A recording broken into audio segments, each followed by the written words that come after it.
Ce soir, on raconte l'histoire de l'homme le plus borné du monde et d'un père si fatigué des caprices de sa fille qu'il fidèle la mère de tous les phoques et de toutes les baleines du monde.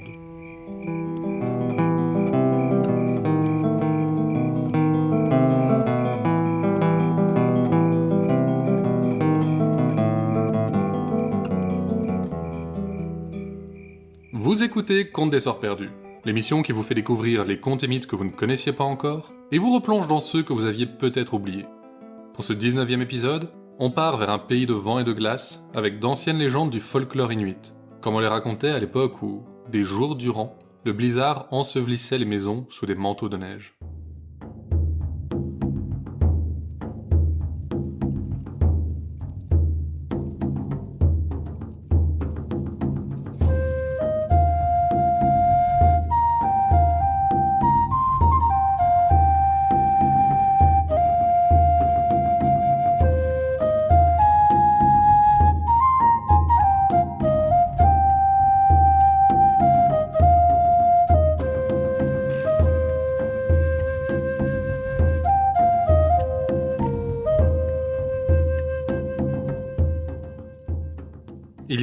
Il y a longtemps, un couple qui vivait dans la toundra.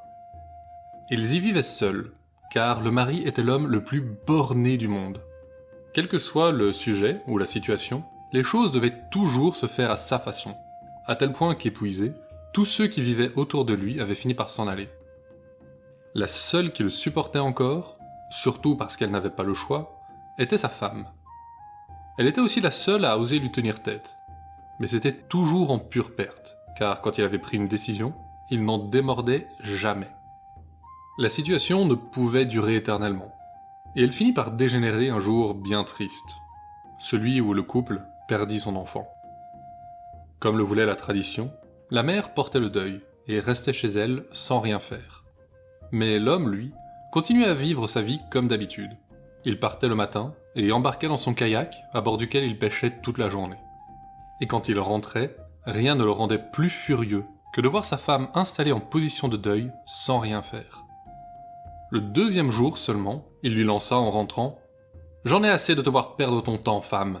Mon kayak fouille, tu vas aller le réparer. » « Mais c'est interdit de travailler pendant le deuil. »« Interdit ? Je vais te dire ce que moi j'interdis dans cette maison. Paresser toute la journée. Prends tes aiguilles et va réparer mon kayak. »« Non !» répondit la femme. Ce à quoi son mari, un homme qui avait déjà vu passer ses 30 ans, rétorqua selon le texte ancestral « Si, tu le feras. Vas-y, vas-y, vas-y, vas-y, vas-y, vas-y, vas-y !» Finalement, après un nombre de « vas-y » que nous n'aborderons pas ici, la femme dut céder. Elle prit ses aiguilles et alla vers la rive. Mais elle faisait chaque pas avec réticence, car elle savait qu'elle n'enfreignait pas seulement la loi des hommes, mais aussi celle des esprits. Et si elle avait peur de son mari, elle redoutait presque autant la colère de ces derniers. Les esprits ne lui donnèrent d'ailleurs pas tort, car elle avait à peine commencé à recoudre la fuite qu'un énorme chien jaillit des eaux et se mit à sauter en rond sur la surface en grognant. « Femme, que fais-tu là ? Ne sais-tu pas que c'est chose interdite que de travailler pendant le deuil ?» La femme aurait dû être terrifiée par l'apparition, mais les reproches lui parurent si injustes qu'au contraire, elle se dressa et répondit. « Et comment ne le saurais-je pas ? J'ai dit à mon mari que c'était interdit de travailler pendant le deuil. Mais est-ce qu'il m'écoute ? Non, jamais. Il doit toujours en aller comme lui l'a décidé. » Le mari de la femme, justement, venait vérifier qu'elle s'attelait bien à la tâche qu'il lui avait confiée. En l'apercevant, le chien bondit vers lui en aboyant férocement. Mais l'animal ne connaissait pas l'homme. Que quelqu'un le reprenne, lui, chez lui, sur les ordres qu'il venait de donner à sa femme ? Chien ou esprit, il ne fallait pas y compter. Le molosse arrivait au bas mot aux épaules de l'homme sur ses 4 pattes, et il était si lourd qu'il le renversa sans peine. Mais on n'était pas l'homme le plus borné du monde pour rien. Les crocs déchiraient ses vêtements, s'enfonçaient dans sa chair, mais il se débattit avec tant d'acharnement que, finalement, ce fut le chien qui s'effondra, mort d'épuisement. L'homme se releva et se dirigea vers sa femme. Il allait lui apprendre à faire appel à des monstres pour échapper à ses corvées. Mais il entendit alors une voix derrière lui. « C'est mon chien que tu viens de tuer. Comment comptes-tu t'absoudre de ce meurtre ?» L'homme de la lune se trouvait face au mari. Mais même là, il ne se laissa pas démonter. M'absoudre? Je n'en ai pas l'intention. Il a eu ce qu'il méritait. Tu ferais bien de peser tes paroles. Non, s'obstina-t-il. Alors je devrais moi-même te tuer.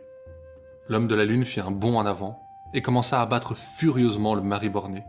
Mais cette fois encore, il n'allait pas tolérer ça, oh non. Il répliqua coup pour coup et finit par rattraper l'homme de la lune à la gorge. Il serra de toutes ses forces, et l'autre put à peine articuler « Attends, tu ne comprends pas. Sans moi, plus de marée. Ta femme ne pourra plus aller récolter des coquillages. » Je m'en fiche, et il continua de serrer. « Arrête, je te dis. Sans moi, les phoques arrêteront de se reproduire, et tu n'auras plus de viande. Tu mourras de faim. » Je m'en fiche, et il serra de plus belle. « Si tu me tues, il n'y aura plus d'aube. Tu ne reverras plus jamais la lumière du jour. » À ces mots, croyez-le ou non, pour la première fois de sa vie, l'homme le plus borné du monde hésita. Il imagina ce que serait un monde de ténèbres constantes. Et enfin, il desserra son emprise. L'homme de la lune se releva, chancelant, et appela son chien, qui bondit vers son maître, ressuscité. Il siffla, et de nombreux autres chiens apparurent, tirant un traîneau. « Bien, je m'en vais. »« Oh non, ne crois pas ça. Je compte bien venir te visiter sur la lune, et tu ne partiras pas avant de m'avoir dit comment faire. » L'homme de la lune hésita un instant, puis soupira. « Bon, si vraiment il le faut... C'est très simple. Tout ce qu'il te faut, c'est un attelage comme le mien. Trouve-toi des chiens qui puissent s'élever dans les airs, et ils t'emmèneront directement à moi. Mais je te préviens, sur ta route, tu rencontreras un énorme rocher qui bloque le passage. Prends le long chemin venteux et sombre à droite. Et pourquoi est-ce que je ferais ça? Parce que ceux qui empruntent le court chemin ensoleillé de gauche se font arracher le cœur. » Sur ces mots, il fit claquer son fouet et s'envola.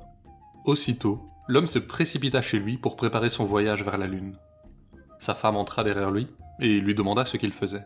« Je pars sur la lune, rendre visite à cet arrogant. »« Sur la lune? Mais tu n'arriveras jamais jusque-là. »« Bien sûr que si. Je peux faire ce que je veux, » dit-il en sifflant ses chiens. Un à un, il les lança vers le ciel. Et un à un, ils vinrent tous s'écraser sur la terre. « Tu vois, c'est impossible. »« Non, c'est juste qu'ils ont trop traîné à ne rien faire, comme toi. La crasse de leur fourrure les alourdit. Mais je vais m'occuper de ça. » Il emmena ses chiens jusqu'à la rive et les força à entrer dans l'eau glacée. « Ils vont mourir de froid. »« Oh non !» Et chaque fois qu'une des pauvres bêtes revenait en tremblant sur le rivage, l'homme borné le repoussait dans l'eau, jusqu'à ce que leur fourrure soit étincelante. À nouveau, il les lança dans les airs et, cette fois, ils y restèrent. « Ah, tu vois, je te l'avais bien dit. Je pars tout de suite. Mais toi, fais bien attention. Je veux que toutes les fuites de ce kayak soient réparées quand je reviens.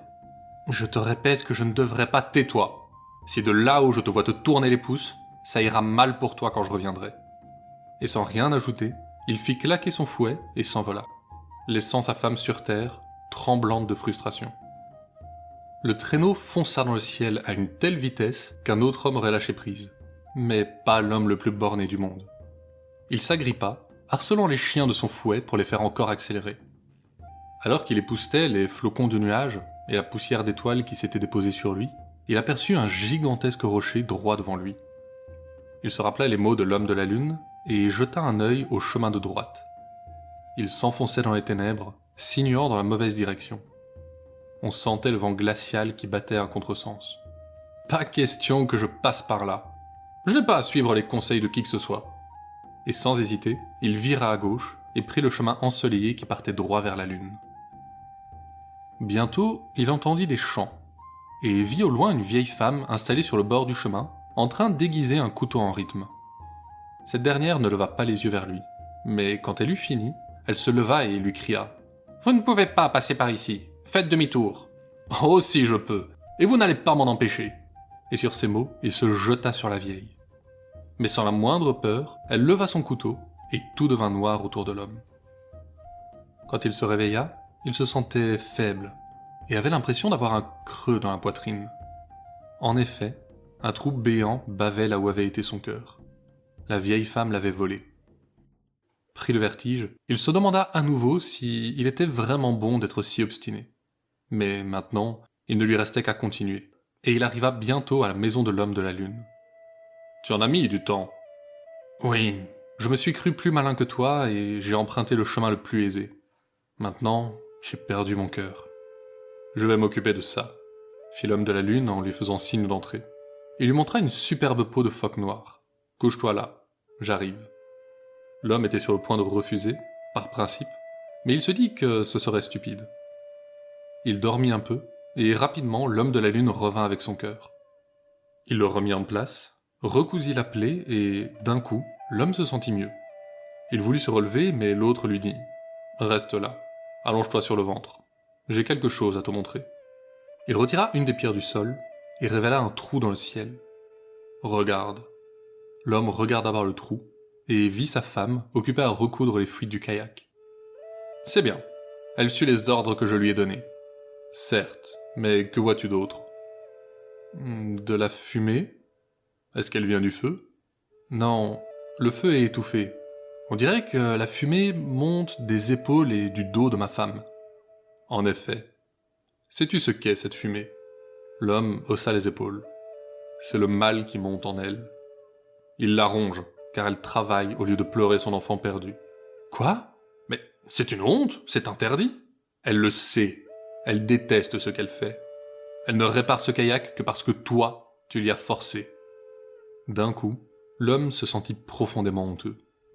Il demanda pardon à l'homme de la lune, qui l'aida alors à redescendre. De ce jour, l'homme ne se montra plus aussi borné. Il respecta les lois des hommes et des esprits, et plus important, il laissa sa femme faire ce qu'elle jugeait bon.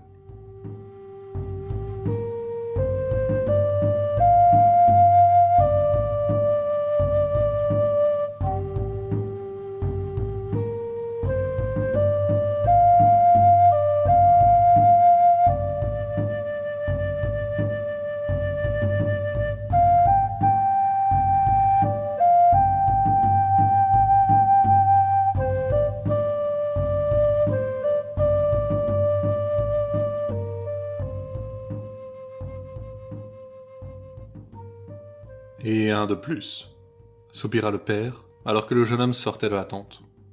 Sa fille, Sedna, était la plus belle jeune femme à des centaines de kilomètres à la ronde, et les prétendants se pressaient pour tenter de la séduire. Mais elle avait été élevée dans un luxe que peu de jeunes gens pouvaient lui garantir, et jusqu'ici, elle les avait tous repoussés. Un jour, alors que la glace commençait à fondre sur la mer, un fulmar déploya ses grandes ailes et vola jusqu'à la froide toundra où vivaient le père et sa fille. Il traversa d'une traite l'immense étendue d'eau qui séparait son île du continent et vint la fixer de ses yeux autoritaires. « Je t'aime, mon amour. Je t'emmènerai au pays des oiseaux, où tu dormiras dans la plus chaude des tentes. Ta marmite débordera toujours des viandes les plus savoureuses. Ton lit sera fait d'innombrables peaux d'ours blancs, et mes congénères ôteront chaque jour les plus douces de leurs plumes pour en faire les superbes tuniques que tu porteras. » Son père chuchota. « Ne l'écoute pas, il ment. » Mais ce fut en vain. Les promesses de l'oiseau avaient éveillé quelque chose dans le cœur de la jeune fille. Jamais elle n'avait senti un amour si grand. Sans écouter son père, Sedna s'envola avec le fulmar. Ensemble, ils traversèrent la mer drapée de blizzard. La route fut longue et difficile, mais finalement, ils arrivèrent au pays des oiseaux. Le soulagement de la jeune fille fut de courte durée. Comme son père avait raison, en guise de tente, elle n'avait qu'un creux dans une falaise abrupte, dont l'ouverture, à peine fermée par quelques peaux de poisson en lambeaux, battait furieusement au vent.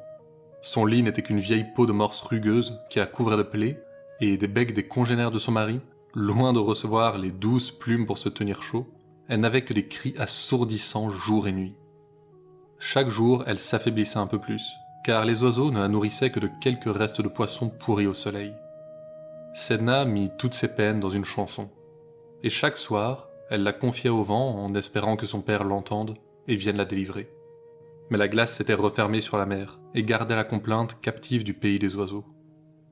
Les mois passèrent, et finalement, le printemps vint libérer les eaux. Le vent se fit plus doux et porta le chant de la jeune fille jusqu'à son père. Il soupira profondément et secoua la tête. Mais il s'agissait de sa fille. Que pouvait-il faire ? Quelques minutes plus tard, son kayak naviguait entre les blocs de glace qui dérivaient sur la mer. Il brava les vagues et les icebergs jusqu'à parvenir au pays des oiseaux. Là, il escalada la falaise escarpée, au sommet de laquelle se trouvait la maison de sa fille. « Oh père, je suis tellement heureuse de vous voir.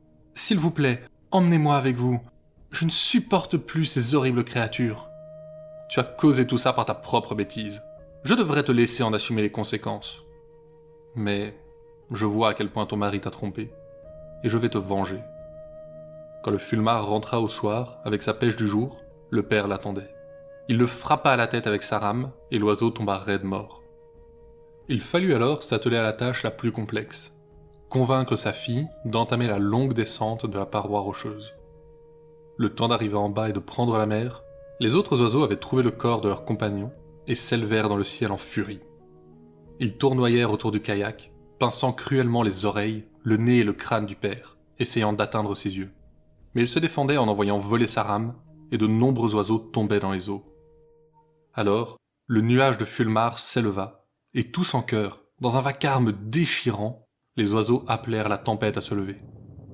Le vent balaya la surface des eaux, menaçant à lui seul de renverser le kayak, et des vagues monstrueuses se levèrent pour les engloutir.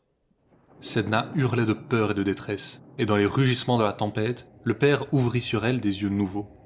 Il vit la fille arrogante, qui avait repoussé tant de parfaits prétendants. La fille ingrate, qui avait négligé les conseils de son père et était partie vivre au pays des oiseaux. La fille sotte, qui les avait plongés tous les deux au milieu de la tempête. Il voyait cette fille-là, au travers du sel qui lui brûlait les yeux, à travers les vagues et l'écume qui emportait la petite embarcation vers les rochers aiguisés du pays des oiseaux. Et cette fille-là, dans sa propre terreur, il décida de la jeter à la mer pour apaiser la tempête. Sedna hurla, supplia son père, mais il la fit passer par-dessus bord, et elle sombra sous les eaux. Pas pour longtemps, cependant. Elle émergea presque aussitôt et s'accrocha au bord du kayak. Le père sortit alors son couteau, et coupa les premières phalanges de chacun des doigts de sa fille. Les phalanges coulèrent, et sous l'eau, gonflèrent, s'allongèrent.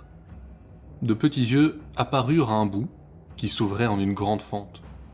Une longue queue se forma à l'autre extrémité, et les créatures jaillirent à la surface avant de partir en dansant dans les vagues. Les premières baleines étaient nées. Mais Sedna s'accrocha encore. Sans pitié, son père brandit à nouveau son couteau et trancha encore plus loin ce qu'il restait des doigts. Ces morceaux-là aussi coulèrent avant de gonfler et prendre vie. Une fine fourrure les couvrit, et le bout enfla en un visage d'où poussèrent de longues moustaches. Les premiers phoques passèrent la tête à la surface et regardèrent Sedna un instant de leurs grands yeux avant de plonger à nouveau. La jeune fille, elle, avait enfin lâché prise. Les oiseaux, ne l'apercevant plus, crurent qu'elle s'était noyée et apaisèrent la tempête. Enfin, son père la prit en pitié et l'aida à remonter à bord. Il la ramena chez eux et veilla sur elle. Mais elle n'oubliait pas ce qu'il lui avait fait, et chaque fois que le froid mordait ses moignons, elle sentait monter la haine en elle. Une nuit, alors que son père dormait, elle lâcha son chien sur lui. Le père se réveilla en hurlant de douleur, et vit que le chien avait dévoré ses mains et ses pieds. Il rugit toutes les malédictions auxquelles il pouvait penser, aussi bien contre sa fille que contre le chien. Quand sa voix résonna contre le ciel, la terre s'ouvrit sous eux et les engloutit.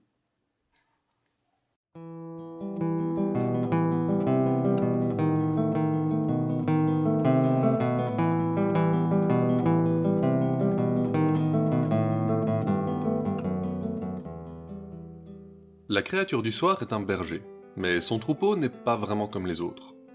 Quand la nuit tombe, sur les collines de l'ancien pays de Vannes, on peut parfois entendre siffler sur les chemins, à travers les bois et les pâtures. C'est le Bödgelnoch qui emmène son troupeau de ténèbres. Ce lutin porte toujours un chapeau aussi large qu'une roue de charrette, et un long manteau blanc. Il a le pouvoir de revêtir bien des formes, mais sous toutes, il gardera son chapeau, car c'est là qu'il vous cachera pour vous enlever si vous le croisez. Pourtant, certains ne voient pas en lui un être mauvais. On l'entend toujours venir de loin, et ceux-là pensent qu'il avertit ainsi les enfants et les jeunes bergers de la tombée de la nuit, et les effraie pour qu'ils rentrent et éviter qu'ils ne rencontrent une créature vraiment dangereuse.